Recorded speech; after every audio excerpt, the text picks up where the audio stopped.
selalu tercurah dan terlimpah keharibaan junjungan kita Nabi besar Muhammad sallallahu alaihi wasallam, yang mana kembali kita mengambil warisan Nabi lewat mempelajari sebuah kitab yang disusun oleh salah seorang juriyat Nabi, yaitu daripada membaca kitab Dalilul Talibin fi Mabhasit Taqwa wa Adabil Muslimin wa Hukukihim fid Din, yang disusun oleh Al-Alim As-Sayyid Al-Habib Alwi bin Ali Al-Habsyi afahullahu anhu wa an walidayhi amin, yang mana pembahasan kita daripada ini kitab sampai pada kalimat wa asbabuha katsiratun minha ayyulahizal insanu annahu abdun jalilun wa anna rabbahu qawiyyun azizun wa la yanbaghi ay ya'siyal aziza li anna nasiyatahu biyadihi. Di antara asbab takwa atau bentuk takwa yang bentuk perbuatan yang apabila kita kerjakan kita termasuk orang yang bertakwa. Di antaranya yang pertama, dan ini sudah kita terangkan, yaitu memperhatikannya seorang manusia, yakni kita, akan bahwasanya dia adalah seorang hamba yang hina dan bahwasanya Tuhannya adalah Allah yang maha kuat, yang maha mulia, dan tidak sepantasnya bagi kita sebagai manusia yang hina bermaksiat kepada Allah Subhanahu wa taala yang mulia. Karena li'anna nasiyatahu biyadihi, karena segala apapun yang kita miliki, karena sesungguhnya jiwa dan raga kita itu berada di dalam genggaman kekuasaan Allah Subhanahu wa taala. Seseorang yang yakin akan makna dari la haula wala quwata illa billahil aliyyil azim, dia memahami dengan makna yang sebenarnya, dia tidak bisa untuk maksiat kepada Allah Subhanahu wa taala. Dia merasa tidak layak untuk mengerjakan kemungkaran kepada Allah Subhanahu wa taala. Kenapa? Karena dia tidak bisa melakukan apapun tanpa pertolongan Allah. Dia makan, Allah yang memberi makan. Dia minum, Allah yang memberi minum. Dia memiliki pakaian yang melekat di batang tubuhnya, itu Allah Subhanahu wa taala yang memberikan pakaian. Sebut, kalau kita ingin menyebutkan satu persatu apa yang kita dapat, nikmat yang kita rasakan, itu semuanya pemberian dari Allah Subhanahu wa taala. Apakah layak seseorang mukmin yang meyakini semua nikmat yang ia dapat Allah yang memberi, apakah layak ia berbuat maksiat kepadanya? Apakah layak dia mengerjakan kemungkaran kepadanya? Padahal dia yang memberi kita bermacam-macam pemberian. Makanya pada pertemuan sebelumnya kita sedikit memberikan contoh yang kita dapat pelajaran daripada sebuah video singkat yang bermakna. Ada sekelompok 3 orang laki-laki ngumpul, sedang santai, sedang bermain-main dengan permainan yang mereka kerjakan. Kemudian terdengar suara azan, Allahu Akbar, Allahu Akbar. Kemudian salah satu dari 3 orang tadi berhenti dia dengan permainannya. Berhenti dia bertahan daripada pekerjaannya. Lalu yang 2 nanya, wahai kawan, tidak biasa engkau berhenti sebelum selesai permainan? Kata dia apa? Allah memanggilku. Jawabannya singkat, maknanya pada Allah memanggilku. Jadi yang kawan yang apa? Tumben bahasa kita kada kayak biasanya ya. Rajin jangankan dengar ajan, orang bulik di masjid tetap main. Rajin kan orang sudah bulikan ke rumah sing ndak mikirkan. Kadang-kadang dari asar sampai ke maghrib terus sampai ke isya ndak mikirkan orang ajan. Ini tumben. Lalu apa kata dia? Coba kalian bayangkan. Ini yang titik nasihatnya. Coba kalian bayangkan. Seandainya engkau memanggil orang lain. Wahai fulan bin fulan kemari. Engkau memanggil orang lain. Ternyata orang lain yang engkau panggil tadi tidak menanggapi panggilanmu. Tidak menyahuti seruanmu, tidak memperdulikan ucapan dan perkataanmu. Kira-kira bagaimana perasaanmu? Oh, marah, tidak senang hati, tidak dihargai oleh panggilanku oleh orang lain. Kalau kalian tidak senang ketika panggilan kalian tidak dihargai, begitu pula Allah Subhanahu wa Ta'ala. Allah sedang memanggil kita. Orang yang memberi makan kita memanggil kita. Orang yang memberi minum memanggil kita. Orang yang memberi kehidupan dengan kita memanggil kita. Yang mana kemudian beliau menggarisbawahi dari kalimatnya, aku masih memerlukan Allah dalam kehidupanku. Dulu kita memerlukan Allah, sekarang kita memerlukan Allah, sampai kapanpun kita tetap memerlukan Allah Subhanahu wa Ta'ala. Tidak bisa kita lepas, ya. Tidak bisa. Nah, itu yang pertama. Yang kedua, di antara asbabut taqwa wa ayyatadzakkara ihsanallahi ilaihi fi jami'il ahwal. Wa man kana kadzalika la yanbaghi an tujhada ni'matahu. Yang kedua, di antara makna takwa yang harus kita perhatikan, bahwasanya hendaklah kita senantiasa mengingat-ingat pemberian kebaikan dari Allah Subhanahu wa Ta'ala. Yatadzakkara, bukan yazkura. Kalau yadzkura mengingat, kalau yatadzakkara timbangan tafa'ala yatafa'alu pertambahan dua huruf itu maknanya li ziyadah. Senantiasa mengingat, ai ziyadatut tazkir, senantiasa memperbanyak mengingat. Apa yang dia ingat? Ihsanallahi ilaih. Akan kebaikan-kebaikan yang Allah Subhanahu wa Ta'ala berikan dengan kita fi jami'il ahwal, kepada di dalam segala keadaan. Coba lihat fi jami'il ahwal, semua keadaan. Kenapa? Karena di semua keadaan kita dapat kebaikan Allah. Loh, kok Tuhan memberi babahanu aja. Babahanu apa bahasa Indonesianya? Kadang-kadang.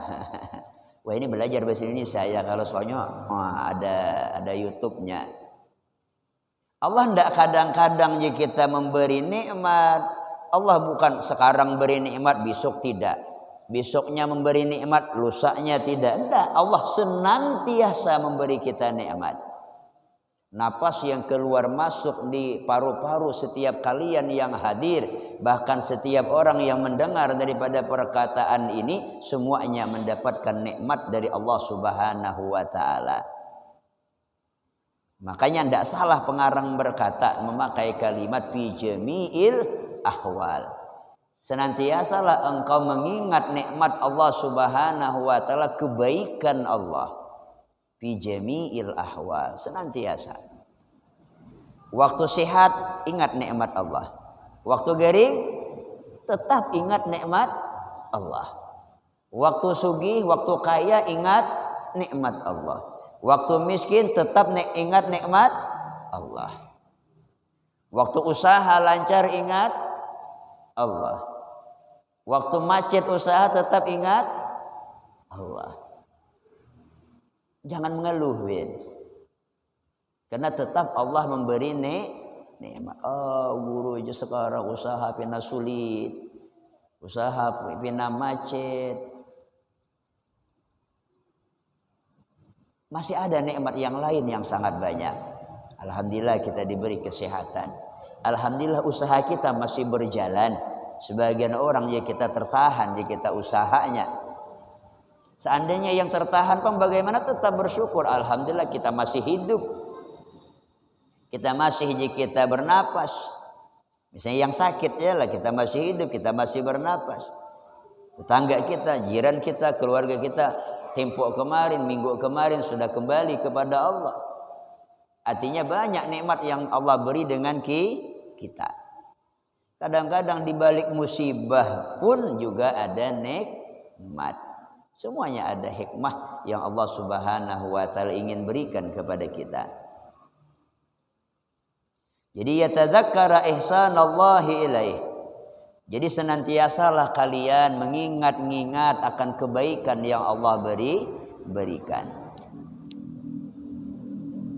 Wa man kana kadzalika la yanbaghi an tujhada ni'matuh. Bila kita paham yang demikian, maka tidak seharusnya kita mengingkari akan nikmat yang Allah Subhanahu wa taala berikan kepada kita. Ya kadang-kadang manusia itu bisa mengingkari nikmat Tuhan dia. Ya Tuhan kada adil. Tuhan dibilangnya ndak adil dia.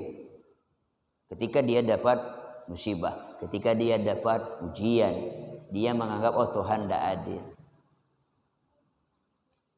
Atau perkara yang lebih mudah untuk dipaham, kadang-kadang manusia aja kita lupa akan jasa kebaikan orang lain. Misalnya, kalau kita ingin mengkaitkan dengan makna majlis at-ta'awun ya lah. Misalnya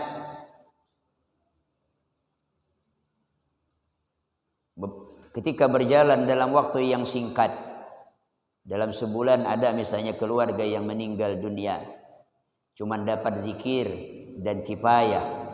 Kemudian ketika berjalan sudah 4 bulan, misalnya perkara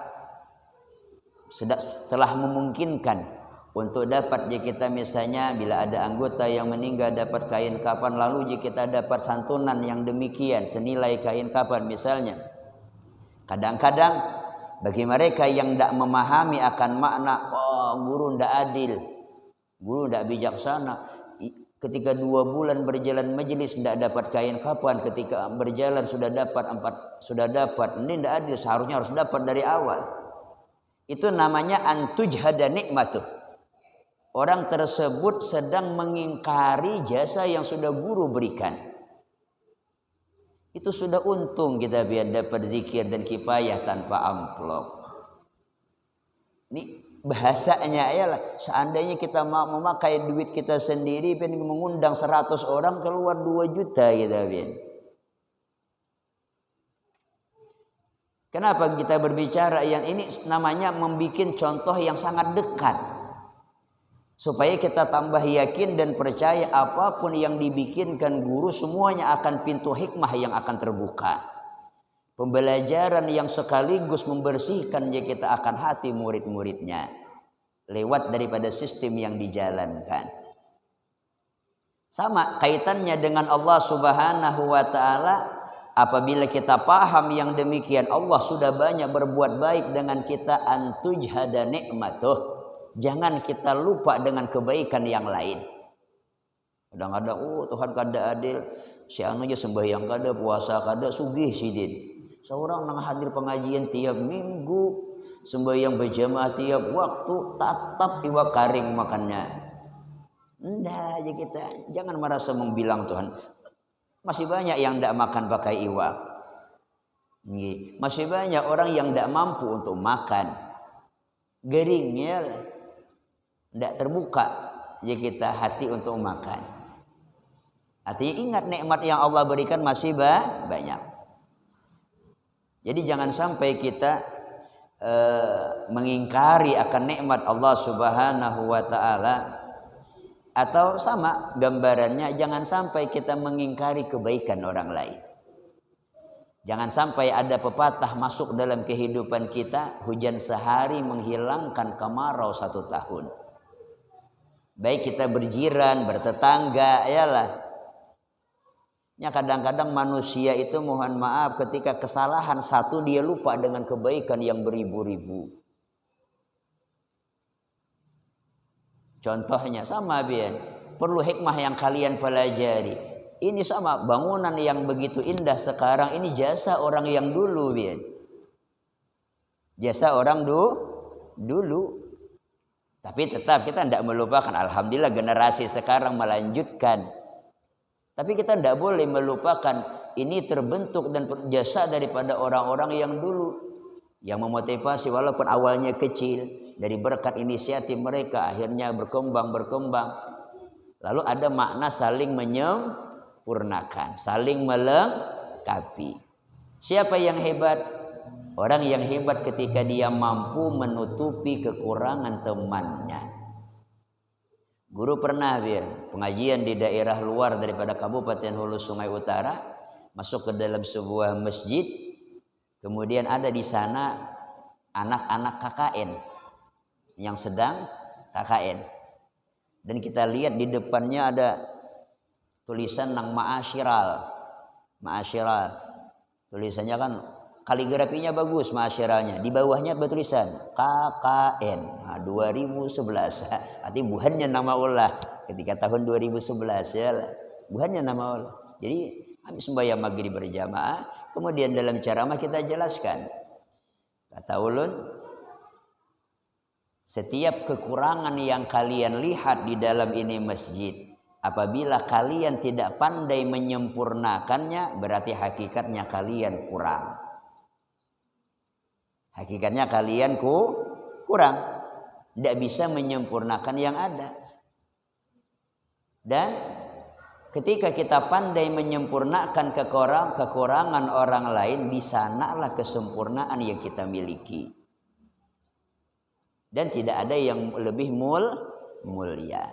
Dalam artian orang yang lebih mulia, inna akramakum indallahi atqakum, ya orang yang paling bertakwa. Begitulah seharusnya kita harus saling menghargai satu dengan yang lain. Belajar memandang sisi positif. Makanya ada istilah kata dalam hadis Nabi, 2 perkara yang sangat dicintai oleh Allah, sangka baik dengan Allah, sangka baik dengan manusia. 2 perkara yang sangat dibenci Allah, sangka jahat dengan Allah, sangka jahat dengan manusia. Wa ayyatadzakkara ihsanallahi ilaih fi jami'il ahwal. Kemudian kita selalu mengingat kebaikan-kebaikan Allah, kebaikan orang lain, kebaikan jiran, kebaikan tetangga, kebaikan teman. Amin ya rabbal alamin. Yang ketiga, wa ayyatadzakkara al-mauta li anna man alima annahu sayamut wa annahu laisa amamahu illa al-jannah awin nar ba'asahu dzalika ilal a'mali shalihah hasbal istita'ah. Yang ketiga di antara asbabut taqwa, hendaknya dia senantiasa mengingat. Sama kalimatnya yatadzakkar, memakai timbangan tafa'ala. Ziyadatul bina tadullu ala ziyadatil makna dalam kaidah ilmu nahwi. Bertambah huruf bertambah makna. Wa ayyatadzakkaral mauta, hendaknya dia senantiasa memperbanyak mengingat yang namanya kematian. Kenapa kita harus mengingat mati? Memang itu harus ya, dan itu pasti. Kullu nafsin dha'iqatul maut. Li'anna man alima, karena sesungguhnya orang yang mengetahui annahu sayamut, dia sesungguhnya dia pasti akan mati. Wa annahu laisa amamahu illal jannah wan awin nar, dan dia tahu dia pasti mati. Dan dia tahu setelah kematian ada 2 tempat yang akan ditempati salah satunya. Itu pasti dia. Bila ada surga, neraka. Kematian adalah babul akhirah, pintu menuju alam akhirat. Jadi ketika dia mati yang dihadapinya dua, pintu menuju surga atau pintu menuju neraka. Nah, pengetahuan yang demikian, dia yakin pasti akan mati dan dia tahu dia akan berhadapan dua pintu, surga atau neraka. Ba'atsahu dzalika ilal a'mali shalihah hasbal istita'ah. Mendorong, bahasa itu maknanya mendorong. Mendorong pengetahuannya dengan rasa akan dia pasti akan mati dan dia akan berhadapan dengan dua lorong jalan surga atau neraka. Pengetahuannya tersebut akan memotivasinya, mendorongnya untuk beramal saleh. Kenapa? Karena dia tahu surga tempat nikmat. Surga penuh dengan rahmat, sedangkan neraka penuh siksaan, neraka penuh kepedihan, neraka penuh kita ancaman, neraka tidak ada kesenangan sedikit pun kita di dalamnya. Timbul rasa takut mengerjakan maksiat, timbul kesenangan kegemaran mengerjakan taat. Lalu dia berpikir, ulun ini pacang mati, namun kada tampulu sigar, duduk di majlis taklim. Tampulu sehat, sembahyang berjamaah. Karena umur tidak ada yang tahu, pian. Umur tidak ada yang buhan pian. Ulun yakin pernah menemui mungkin ada teman pian, jiran pian, tetangga pian, pagi sedang berbicara, sore meninggal. Ada ya kita siang berbicara, malam ya kita wafat. Padahal tidak ada garing guru aja. Sehat orangnya. Itu baru orang. Kita tidak mustahil yang demikian. Tapi mudahan kita sehat panjang umur dan husnul khatimah. Amin ya rabbal alamin. Tapi itu harus kita hadapi. Ketika itu disembunyikan, kapan seseorang itu akan mati, kapan seseorang akan meninggal dunia, supaya ada motivasi untuk memanfaatkan umur. Supaya ada dorongan memanfaatkan kesehatan. Jangan melambat-lambatkan amal soleh. Kaina dulu ya. Jangan dia. Umur kada tahu. Orang yang suka melambat-lambatkan pekerjaan, dia tidak bakal sukses. Baik di dunia ataupun lebih-lebih lagi di akhirat. Tapi coba lihat. Hasbal istita'ah. Seapakah kawa. Seapa mampu. Allah tidak memaksa kita harus beribadah banyak. Anda bila mampu kerjakan. Tapi jangan sampai melalaikan kewajiban atau membuang-buang umur dan lain sebagainya. Nah kemudian wa minal a'mali shalihah. Tadi kan ketika dia ingat dengan mati, dia tahu berhadapan dengan pintu surga atau pintu neraka, dia akan terdorong beramal saleh. Lalu amal saleh bagaimana yang harus kita kerjakan? Amal saleh yang bagaimana yang harus lebih kita utamakan supaya dalam perdagangan akhirat kita mendapatkan hujungan yang sangat banyak. Di antaranya wa minal a'mali shalihah musa'adatul muslimin. Di antara amal yang saleh adalah suka menolong orang-orang Islam. Adapun keterangan bagaimana cara menolong orang-orang Islam, insya Allah kita sambung nanti pada pertemuan yang akan datang. Kita baca kitab fikih ulang.